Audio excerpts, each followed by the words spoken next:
வணக்கம். இன்றைக்கி நம்ம ஜஸ்ட் குக் சேனலில் உடம்புக்கு ரொம்பவே ஆரோக்கியமான கொத்தமல்லி சாதம் தான் ரொம்ப சுலபமாகவும் டேஸ்டியாகவும் எப்படி பண்ணுறதுன்னு பார்க்க போகிறோம்.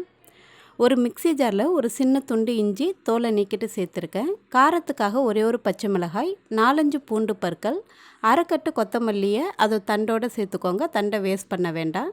இது கூட கொஞ்சமாக தண்ணி விட்டு விழுதாக அரைச்சி எடுத்துகிட்டு வந்துடலாம். இப்போது கொத்தமல்லி விழுது தயாராக இருக்குது. சாதம் எப்படி பண்ணுறதுன்னு பார்க்கலாம். ஒரு கடாயில் 2 டேபிள் ஸ்பூன் அளவுக்கு எண்ணெய் சூடு பண்ணிவிட்டு, எண்ணெய் சூடானதும் கொஞ்சமாக கடுகு, 1 ஸ்பூன் அளவுக்கு கடலைப்பருப்பு, கொஞ்சமாக பெருங்காயத்தூள் சேர்த்துடலாம். இது கூடவே ஒரே ஒரு காஞ்ச மிளகாய் உடைச்சிட்டு சேர்த்துருக்கேன். பருப்பு லேசாக நிறம் மாறி வர வரைக்கும் நல்லா வதக்கி விட்டுடுங்க. தீ மிதமாகவே இருக்கட்டும், ஹை ஃப்ளேம் வைக்க வேண்டாம்.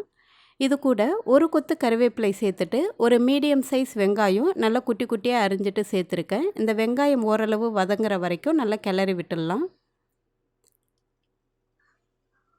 இப்போது வெங்காயம் நல்லா வதங்கிருச்சு. நம்ம அரைச்சி எடுத்துருக்கிற கொத்தமல்லி விழுதையும் இது கூட சேர்த்துட்டு சுவைக்காக கொஞ்சமாக உப்பு சேர்த்து இதோடைய பச்சை வாசனை போகிற வரைக்கும் மிதமான தீயில வச்சு நல்லா கிளறி விட்டுடலாம்.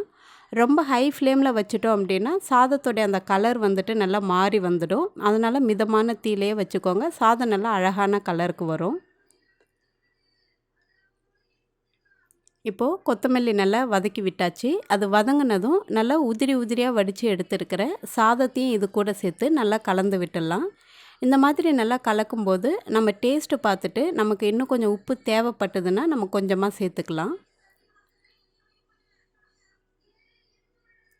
இப்போது நம்ம சாதம் எல்லாமே வந்துட்டு நல்லா கிளறி விட்டுட்டோம். இது கூட நான் 1 ஸ்பூன் எண்ணெய் சூடு பண்ணிவிட்டு தனியாக வேர்க்கடலையும் முந்திரி பருப்பையும் நல்லா கோல்டன் ப்ரௌன் கலருக்கு வறுத்துட்டு இது கூட சேர்த்துருக்கேன்.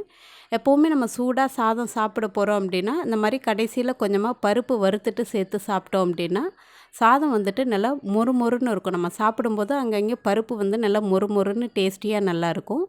நீங்களும் இந்த கொத்தமல்லி சாதத்தை ட்ரை பண்ணி பார்த்துட்டு எப்படி இருந்துச்சுன்னு சொல்லுங்கள். நன்றி, வணக்கம்.